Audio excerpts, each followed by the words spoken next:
To me, the number one thing is technology implementation, because I know that companies that won't do it in 5 years, it's going to be so hard for them to make money compared to the other ones who do, because you can't compete against technology. When you can use something, let's just use, let's say, this tool, Groundwork, as for someone who's doing sales. What if you could go from spending 40 hours a week driving around, doing estimates, and reduce that to, let's say, 15 hours. Right. What you're doing with those 25 hours week after week for 1 year, it could generate an extra $500,000 in your business if you're putting your time, let's say, building relationships, gaining more connections, finding more team members. We all have the same amount of time, but technology helps us leverage it.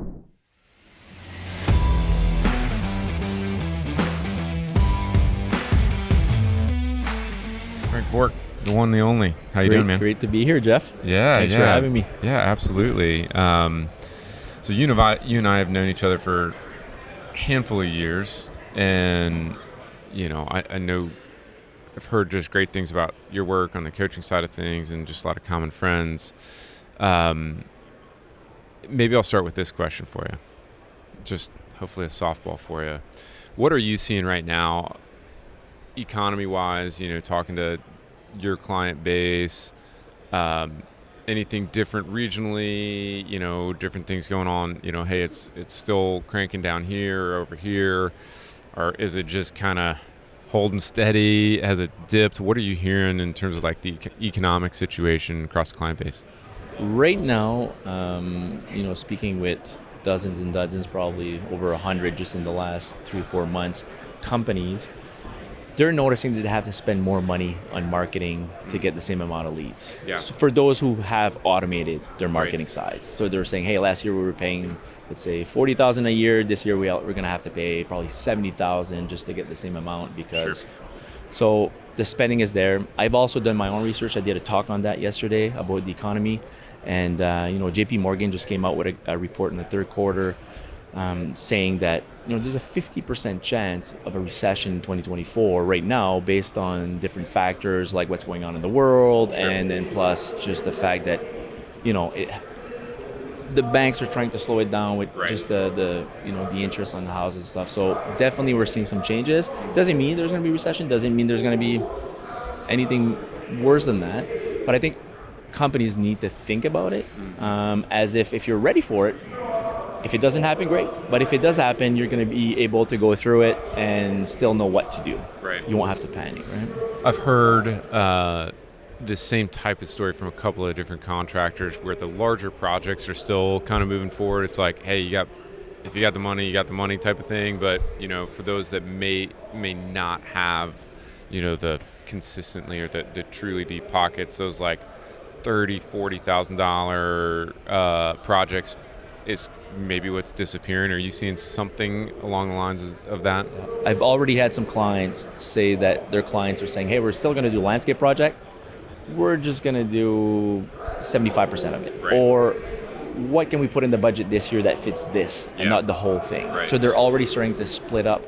I think it's just part of the process. People are being prudent.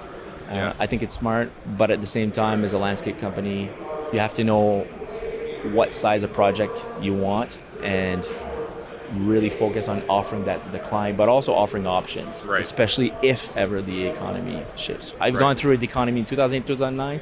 We had over 100 employees. And 1 week right after the news basically blew up, no calls. We went from over 100 calls a day from clients and our own employees, everything, Right. to just no Yeah. more, right? Yeah. So you just have to be prepared and have Yeah. a different strategy, I think. So, tell me a little bit more about the sessions. I've been running around the show. I haven't seen your sessions. You mentioned one about the economy. What else have you been talking about here? We've been talking about team efficiency. We're talking about sales growth, team culture. The hiring, just labor force is it's always changing, and it's always a challenge. But I see what great teams do, and I try to spread the message to even the beginners. Right. It's not because you're a small company that you can't grow your team. You just have to do all the things that larger companies who have success, like caring about the employees, Right. taking the time for your employees, I think you can't neglect that. You Right. you have to offer a good work environment. It's not Right. just about work anymore. Yeah. That's what I'm noticing the most. What are you, as you talk to folks after, you're doing your sessions, what are they grasping onto? What's like the thing that they come up and say like, hey, that was a really smart thing? Or is there something consistent that they're kind of latching onto? My message, I try to stay consistent in the fact that it doesn't matter the size of business that a person has. You can have a $300,000 company like you have a $50 million company. You always have to put systems in place and continuously look at how you can improve. So smaller companies, I find they want to grow fast. They want to be like the bigger companies, or they see something on social media and they're like, oh, I should have that machine. If that company can afford it, I should be able to afford it. Right. And it just doesn't work that way. Yeah. So if you're a stage one company, for instance, and when I say stage one is you're still on the field, Right.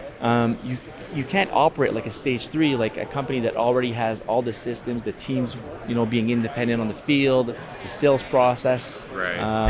and marketing all automated. Yeah. You can't hire an admin before you can afford it, but some people do it. You can, but Right. maybe not full time, because that just, it messes up the overhead for Right. a business, and companies struggle, I think, in trying to say, hey, at what speed? So Right. for me, there's a very strategic way of growing a company, and just giving it time, Yeah. just being proud of whichever step you're in. And, well, resources are everywhere. Oh, yeah. There's people, there's Dan just there, the Yeah. Hardscape mentor. There's mentors everywhere that Yeah. are willing to provide information and teach you on those steps to get from that stage one to stage three, where you're focused more on the office and the admin work and getting all those systems in place so everything's automated from sales to marketing. So I think you just have to give it time. And even for those larger businesses, I have friends who own very large businesses, and they tell me all the time, Frank, it never ends. Yeah. You always have to adjust. Doesn't get that much easier. No. Yeah. You always got problems to You can solve. automate a lot of stuff, which is fun. Sure. Gets easy that way. But it never gets like, okay, my business is done now. Right. Like, it's not like baking a cake or something where Right. it's done. You're always going to have to adjust to what you're doing. You have to adjust to your team needs. Your team are going to come back and say, hey, that was working last year, not working this Right. year. Yeah. So I think if contractors would stop comparing themselves, man, that's the biggest step to me. Is I just want to say, hey, just be proud of where you are and get the resources just to get to that next step. And Yeah. there's no need to rush. Yeah. Just make sure that you future-proof your business so that you don't have to worry about economy as much. You don't have to worry as much about losing one employee if it does. Sure. There's things you can put in place. Yeah, there's a quote. I think it's the comparison is the thief of joy. I'll attribute that to myself because I don't remember who said it, so we'll just go. Yeah, it's a good one though. Yeah, take it. Thank you. Made it Good up right coach. now. No, somebody else. But anyways, like that's true, right? In so many businesses, and I think for all of the benefits of social media, from a customer acquisition standpoint, from like a show off your work to a networking and learning thing, man, the comparison stuff, it's like I think it's a silent killer for a lot of businesses, because they do go through, if they're like just trying to work themselves out of the field and they see some marketing strategy from a company that's 2-3 years ahead of them, it's like, yeah, that's not quite the right thing for you. How do you coach your clients and people you work with through that realization process? Do you have a system? I mean, do you use those stages as a formula and like a system to help them understand things? Absolutely. I think one of the first things we do is we build a strategic plan. And as soon as they have a plan, for some reason, something switches. Mm-hmm. It's almost like they can see the vision. Now they know how to get there, and they believe that they can get there with a very step-by-step process. Yeah. And when they see that, they don't stop comparing themselves. People still, Sure. human nature. It's absolutely human nature, yeah. But it's almost like they're not scared anymore. Yeah. The only reason why we compare ourselves because we're scared. In my background is psychology, so if there's one thing I retained from those studies was we're habitual creatures, and we tend to go back, and especially when we fear. Yeah. And if we're talking about the economy and when it shifts, then you see people comparing themselves even more because they panic. They're not. So to me, it's we build a strategic plan. The strategic plan says, hey, here's what we're going to do for your sales. Here's what we're going to do for your marketing. And it's based on a budget. It's based on real things, on money that's going to be coming in, coming out. There's no guesswork. And if it doesn't work, well, we can tweak it along the way. We always do. But when they know what to do in sales, marketing, admin, and production, and they know what they're going to do with their teams, they know at which point they're going to hire more team members, at which point they're going to buy more equipment, they're not as distracted. Right. I said in one of my sessions yesterday, and everyone was laughing because everyone knows it's true. Contractors come to a show like this one, and they're thinking, what am I going to buy next? Yeah. Right? Totally. I was telling them, like... Yeah, they bring their crew, too, and they're like... Right? The crew's like, ooh, look at that. What about this? What about that? That would make my life a lot easier, yeah. I'm like, who here did their budget before coming here? Yeah, right? Yeah. So that's the type of thing. Yeah, it's like going to Vegas. Yep. It's like, how much money do I have in the pot to go? Yeah, and what's my limit, Yeah, right? Yeah, exactly. But that's the thing. If you get distracted, you can... you can spend your net profit for the whole year in 2 days, right? You could, right?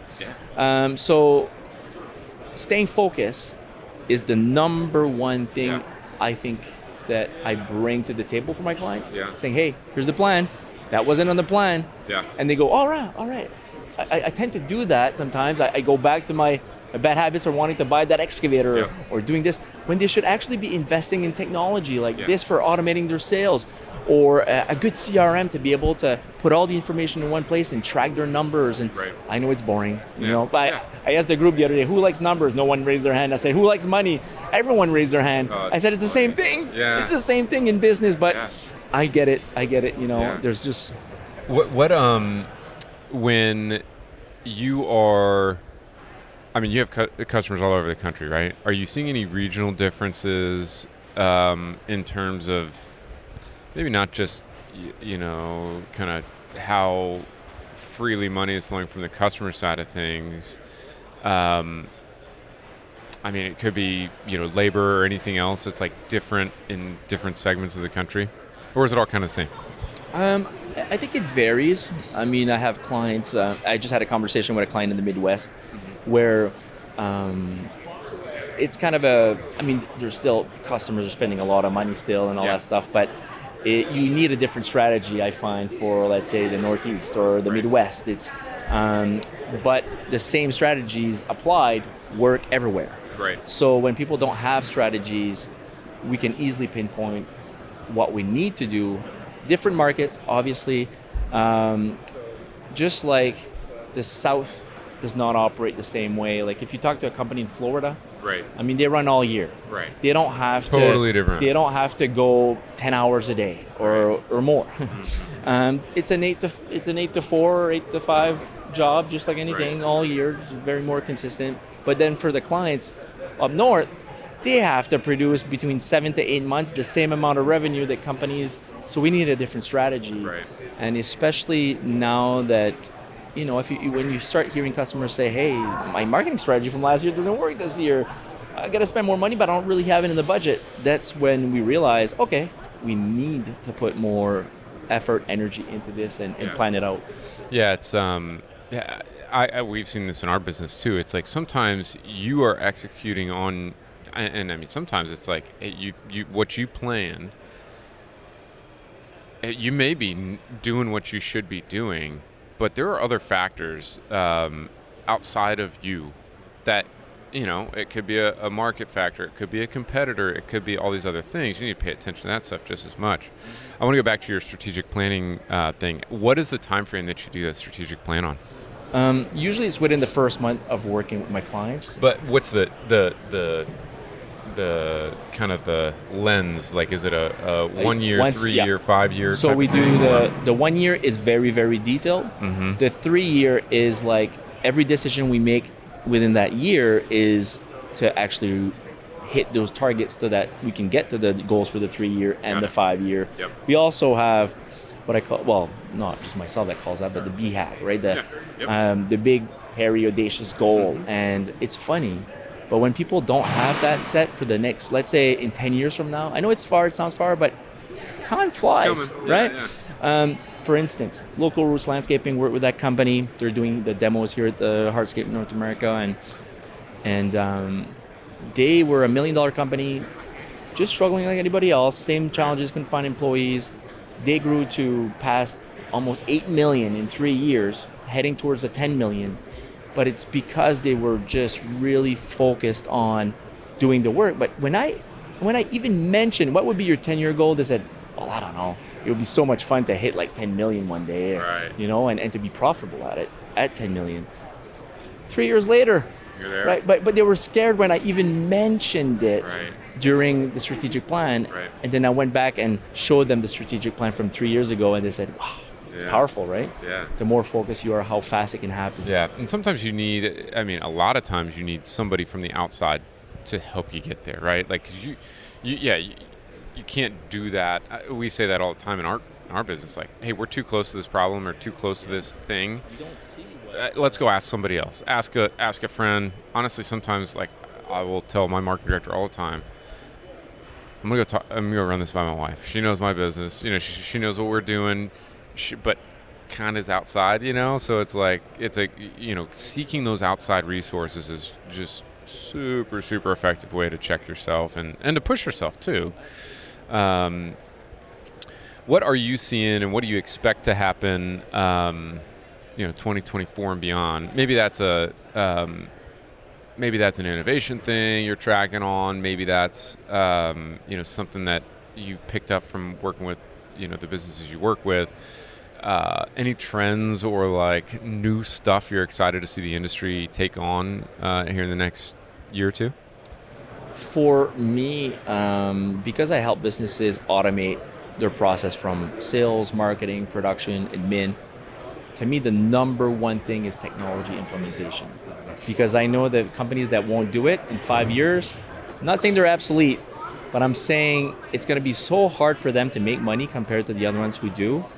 Because you can't compete against technology. When you can use something, let's just use, let's say this tool, Groundwork, as for someone who's doing sales, what if you could go from spending 40 hours a week driving around, doing estimates, and reduce that to, let's say, 15 hours? Right. What you're doing with those 25 hours week after week for 1 year could generate an extra $500,000 in your business if you're putting your time, let's say, building relationships, gaining more connections, finding more team members. We don't realize how much we could leverage our time. We all have the same amount of time, but technology helps us leverage it so we can do twice as much, 5 times as much, 10 times as much. So for me, I would encourage anyone, all my clients, to say implement one thing technology-wise every year so that it's realistic. But in 5 years, you'll have 5 tools working for you, automated, that just saves you all that time. I'm sure that you see this, so I'm not even going to ask the question. But I'm sure that you see contractors in that same, like, there's almost like a technology layer to that level 1 through 5, right? Because it's like, I see all the time people get, either they're at level 5 and they don't even have level 1, 2 technology in place, or they're at level 1 and they have every bell and whistle and are spending, there's way too much money. It's like, oh my gosh, this is gonna hurt. This. Yeah, maybe not right now, but next year, cash flow is not gonna be good. At some point, you're gonna realize that you're not. So I love that it's like the baby step approach. We talk about that. Like, sometimes we get customers that come into us and they're like, I want to completely automate everything from the get. And, I have sat at a whiteboard with folks and said, okay, this, what you're going for, awesome. Well, we can probably help with our technology, and we know some other folks that could help you get there too. But let me break this down for you. Like, this is a 3 to 4 year journey for you to get where you want to go. And that's okay. Like, turns out you actually have to put work in place. You actually have to figure out your marketing strategy. You actually have to, like, recruit a team and train them, So, like, all these things stack up. And you know, it's like when your like eyes are hungrier than your stomach is what we see a lot. And I think that's a good thing, because it's an indication that there's, you know, at least for us, it's an indication there's demand. People are interested in like getting better using technology, but there's a lot of people that, you know, their eyes are too big for what their stomach can hold. I think you're doing a session today? I've just completed my last session. Oh, okay. What was that on? So we had a financial masterclass. Yeah. Then we had a session on the economy. Yep. And what we're seeing and the way to future-proof the business. Nice. And then we also talked about technology in a demonstration session with Hardscape North America. Nice. Awesome. Well, appreciate you coming by. Always good to catch up, and we need to get another virtual coffee chat or something on the books soon. So thanks for the opportunity, Jeff. Yeah, absolutely. Appreciate it.